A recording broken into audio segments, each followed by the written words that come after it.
अरू बेला त यो मनलाई जसो तसो चित्त बुझाउँछु तिमी मेरो साथमा छैनौ भनेर, तर जब आमाको मुखाने दिन आउँछ नि तब तिमी मेरो साथमा छैनौ भनेर चित्त बुझाउनलाई यो मनलाई निकै गाह्रो पर्छ। आमाको मुखाने दिनको धेरै धेरै शुभकामना मेरो स्वर्गीय आमा।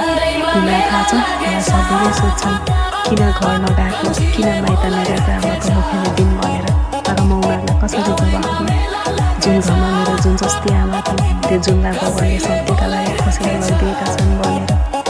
यदि कुनै मन्दिरमा गएर केही मागेर पाउँथेँ भने नि हरेक मन्दिरमा गएर म बस तिमीलाई नै माग्ने थिएँ। मोबाइल हेर्छु, म मोबाइलको नम्बर हेर्छु, कति तिम्रो फोन आउँछ।